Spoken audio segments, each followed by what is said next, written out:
аудиокитоб дар Азия Плюс. қироаткунанда Субҳон Ҷалилов. Садриддин Айнӣ. Таърихи инқилоби Бухоро. Баргардонанда ва мураттиб Раҳим Ҳошим. масъалаи мактаб. ба шӯр омадани инқилоби Бухоро аз масъалаи мактаб сар мешавад. чунон ки иштирок кардагон дар масъалаи мактаб аз роҳбарони инқилобчиёни Бухоро буданд. муқобилони мактаби усул ва тартиби нав низ аз сардорони аксулинқилобчиёни Бухоро буданд. бинобар ин ба касоне ки ба таърихи инқилоби Бухоро нигаристан мехоҳанд ба масъалаи мактаб ва ба низои ҷадиду қадим диққат доданашон лозим аст. дар байни мусалмонони Русия аз соли 1883 аз ибтидои нашри газетаи Тарҷумон масъалаи мактаб ба майдон баромада то соли 1908 дар гӯшаҳои гуногуни Русия аз тарафи мусулмонони тараққипарвар мактабҳои усули нав ҷадида кушода шуда бошанд ҳам то соли 1908 дар Бухоро сухане дар бораи мактаб ва ислоҳи мактабҳо дар миёна набуд. дар аввалҳои соли 1900 молло ҷурабои пирмастӣ ном шахс аз тумани Бухоро мактабҳои нави Русияро дида омада дар гузари пӯстиндузони Бухоро мактаби хусусие кушода дар 4-5 моҳ саводи ҳар касеро мебарорам гуфта даъво мекарда бошад ҳам ба гапаш касе аҳамият намедод ва аз тиҷорат зарар дида сарносӣ шудааст гӯён ба ӯ механдиданд. Бурибой, Мирхон ва Қори Бурҳон бар ин хонандагони газетаи Тарҷумон ҳар қадар кӯшида мардумро ба ин мактаб ташвиқ карда бошанд ҳам суде набахшид. бинобар ин мактаби молло ҷурабой худ аз худ баста шуду рафт. соли 1907 бо ташаббуси молло Низом Собитов ном Тотор дар хонааш барои тоторбачагон мактабе кушода шуд. ба ин мактаб аз муаллимони фаъоли Қазон Абдураҳмон Саидӣ бародари калони Карим Саидӣ муаллим таъин шуд. соли аввал дар ин мактаб фақат 10-12 тоторбача мехонданд. тобистони соли 1908 Исмоил Ғаспаринский ба Бухоро омад. табист ки вай чунон ки дар ҳама ҷо мекард дар Бухоро низ масъалаи мактабро бардошт. ӯ аз тараққипарварони Бухоро Мирзо Муҳиддин Мансуров ва Мирхон Порсоев ва чанд каси дигарро дар сарои Оим ба назди худ даъват кард. аз тоторҳо низ Низоми Собитӣ ва якчанд нафари дигар буданд. дар ин ҷо қарор дода шуд ки мактаби тоторон барои тотор ва бухориҳо умумӣ карда ба расмият дароварда шуда аз давлат барои мактаб бинои муносибе пурсида шавад. ҳозирон мактабро Исмоилия номиданӣ шуданд, лекин Исмоилбек инро қабул накард. ба номи амири маъруф Музаффария номида шудани мактабро муносиб донист. Исмоилбек вақти рафтанаш ба амир Абдуллаҳад ва ба маъмурони дигари Бухоро дар бораи мактаб тавсияҳо кард, лекин аз ин ташаббуси вай натиҷае ҳосил нашуд. фақат мактаб аз ҳавлии мулло Низом ба ҳавлии Холид Бурношев ном Тотор кӯчонида шуд ва чанд бачаи бухорӣ ба мактаб қабул шуданд.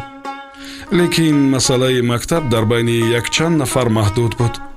вақте ки аз тарафи худи бухориҳо барои бухориён мактаби махсус кушода шуд, масъала ранги умумӣ гирифт. тафсилоти ин воқеа чунин аст.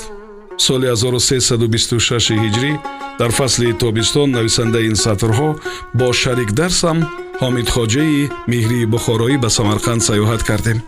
дар ин рӯзҳо шарикдарси дигари мо Мирзо Абдулвоҳиди Мунзим дар Самарқанд дар баҳри Демуров ба таъби китобе машғул буд.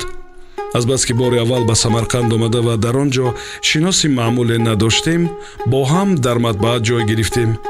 бо роҳбарии Мирзо Абулвоҳид шаҳри нав ва кӯҳнаи Самарқандро тамошо кардем.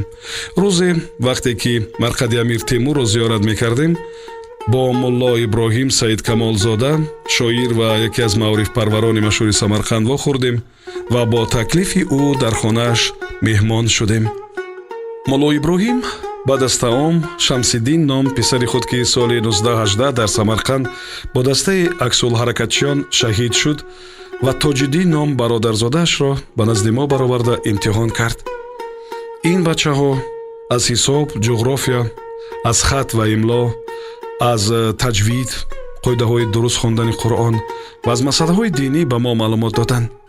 мо чизҳоеро ки 25 сол дар мадраса хобида ягон бор ҳам нашунида будем, аз ин бачаҳои 10-12 сола шунида дар ғояти тааҷҷуб мондем ва табиист ки мактаберо ки онҳо мехонданд рафта диданӣ шудем.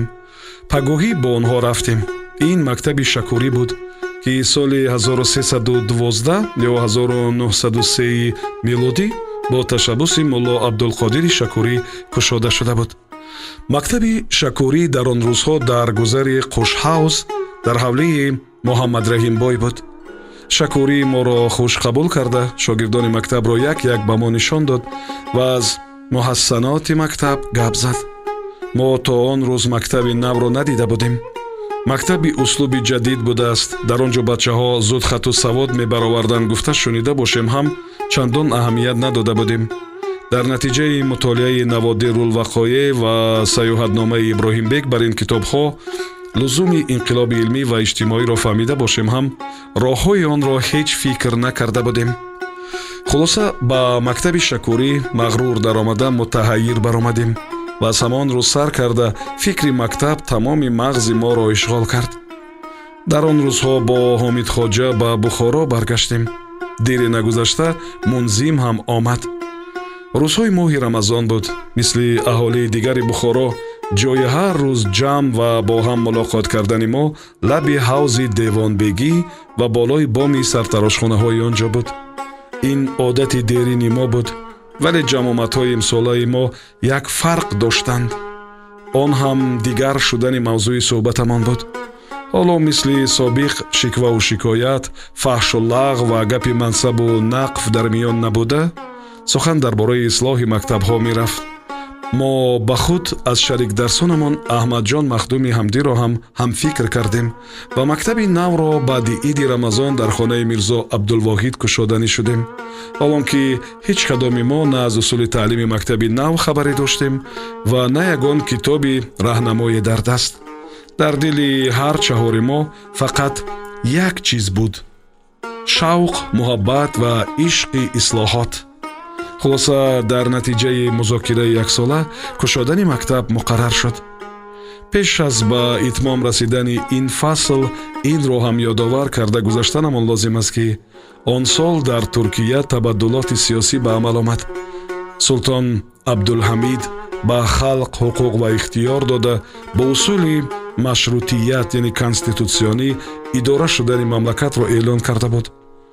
ба ин муносибат газетаҳои мусалмонии Русия дар бораи инқилоби Туркия дуру дароз мақолаҳо менавиштанд ва дар маркази Хилофат Истанбул газета ва журналҳои озодфикронаи динӣ, сиёсӣ, иҷтимоӣ ва адабӣ нашр гардида ба тамоми олами ислом паҳн мешуд. табиист ки ин газетаҳо ба Бухоро ҳам омаданд ва дар афкори умумии Бухоро низ ҷаҳише ба вуҷуд оварданд. лекин ин такон ва ҷаҳиш аз ҳолати одаме ки бо садои тупу милтиқ якбора аз хоби гарон ҳаросон ҷаҳида мехезад фарқе надошт. ҳар кас дар дунё рӯй додан ва рӯй дода истодани ҳодисаҳоеро шунида, ягон рӯз дар ватани мо ҳам лузуми рӯй додани чунин воқеаҳоро хоҳ нохоҳ ягон ҳодиса шуданашро мефаҳмида бошад ҳам, аз чӣ иборат шудан, кай ба воситаи чӣ хел одамон рӯй дода тавонистани онро касе ба таври муайян гуфта наметавонист ё ин ки намедонист. ба ҳар ҳол замину замон ба вуқӯи тағйироте омода мешуд.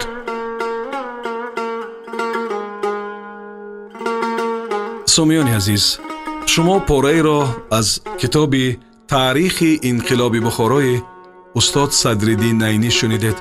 идома дар гуфтори дигар садо медиҳад. аудиокитоб дар Азия Плюс. қироаткунанда Субҳон Ҷалилов.